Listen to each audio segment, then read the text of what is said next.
신중호의 신중한 시선 앵커 브리핑을 시작하겠습니다. 미증시는 3대 지수 모두 약세를 보였습니다. 주중반 피치의 미국 신용등급 하향 여파가 여전히 여진으로 남아있긴 하지만 어제 그제의 변동성에서는 다소 그래도 벗어나고 있는 모습이 나타나고 있습니다. 주요 지표를 보면서 자세히 또 말씀을 드려보도록 하겠습니다.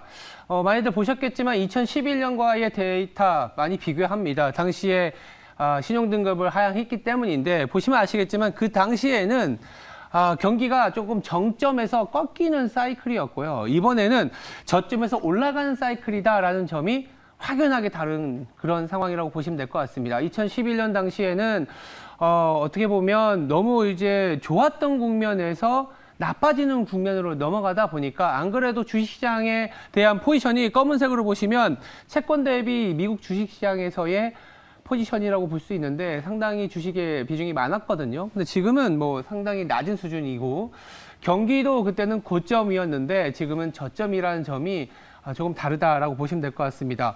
더불어서 2011년 이후에 시장이 왜 그렇게 힘들었느냐. 한 달 동안, 두 달 동안에 거의 우리나라 시장도 17에서 18% 하락을 했는데 미국의 신용등급 강등으로 인해서 당시에는 오히려 다른 나라들의 재정 상태를 챙겨보는 그런 트리거가 됐었거든요. 그때 유럽의 재정위기 그때 시작이 됐었습니다.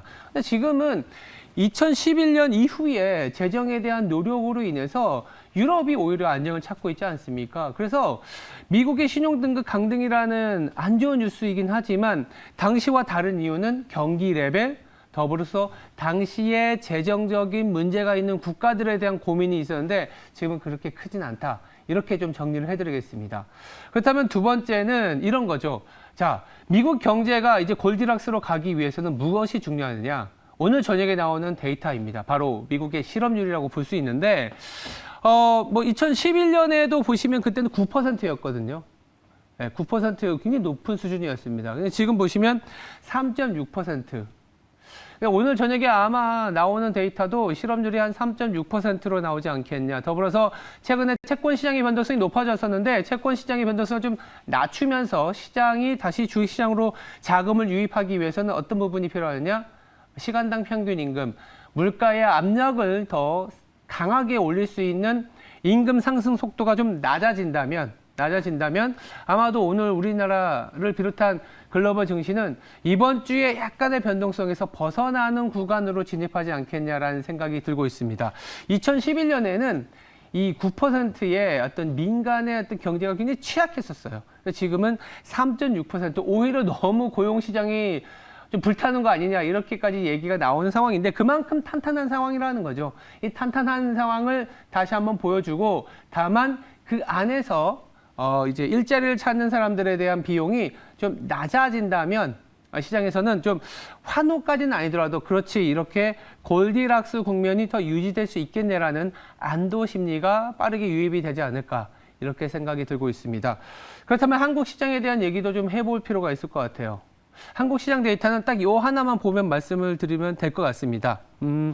짙은 파란 선이 우리나라 ROE, 우리나라 기업들의 어떤 자본 대비 이익률이라고 볼 수 있는데 보시면 아시겠지만 7%가 깨지는 수준에서 다시 조금씩 올라오고 있습니다.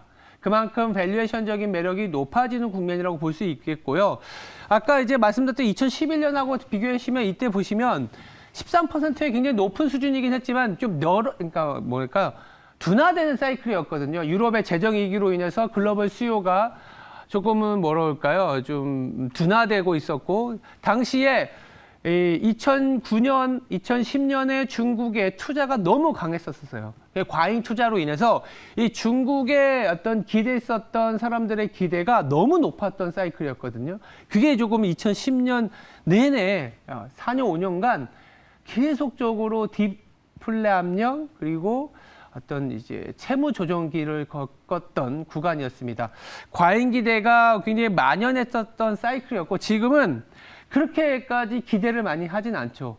그러니까 지금 같은 경우에 오히려 기대를 하지 않다 보니까 기대보다 좋아지는 실적에 반영을 하고 있고 이 기대보다 좋아지는 실적으로 인해서 주가가 2200에서 2600까지 와 있습니다. 다시 2600을 깨고 내려간 상황이라고 볼 수 있는데 밸류에이션을 보면 여기에는 밸류에이션 차트가 없지만 밸류에이션 차트는 그대로 지수로 치환할 수 있는데 지금 다시 0.95배가 깨진 상황입니다. 0.9배는 2,500 정도 되고요.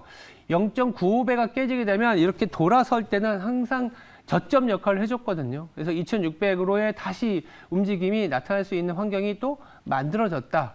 뭐 일시적인 언더슈팅은 항상 있기 때문에 2,500 중반까지도 내려갈 수 있긴 하겠지만 그렇게 되면 오히려 시장은 또 살 게 많아지는 구간으로 접어듭니다. 정리해서 좀 말씀을 드려볼게요. 오늘의 브리핑은 이거입니다. 2011년과 지금을 만약에 비교한다면 2011년에는 경기가 정점에서 꺾이는 사이클이었고 지금은 저점에서 올라가고 있다. 그리고 미국은 실업률이 굉장히 탄탄한 상황이기 때문에 뭐랄까요? 골디락스로 넘어가고 있다. 그런 상황에서 한국 시장 탄탄하지 않겠냐. 그래서 다시 한번 이제 브리핑을 정리해 보면 너무 걱정하지 말자. 2011년하고 경기와 자산 배분 상황에서의 주식 비중이 그렇게 높진 않다라는 거고 민간 경제가 탄탄함은 아마 오늘 저녁에 고용 데이터를 통해서 보여줄 것이다. 그리고 한국 시장은 비싸지 않다. 싼 영역으로 다시 들어가고 있다. 이렇게 정리를 해드리겠습니다. 지금까지 신중한 시선이었습니다. 오늘 하루도 성투하시기 바랍니다. 감사합니다.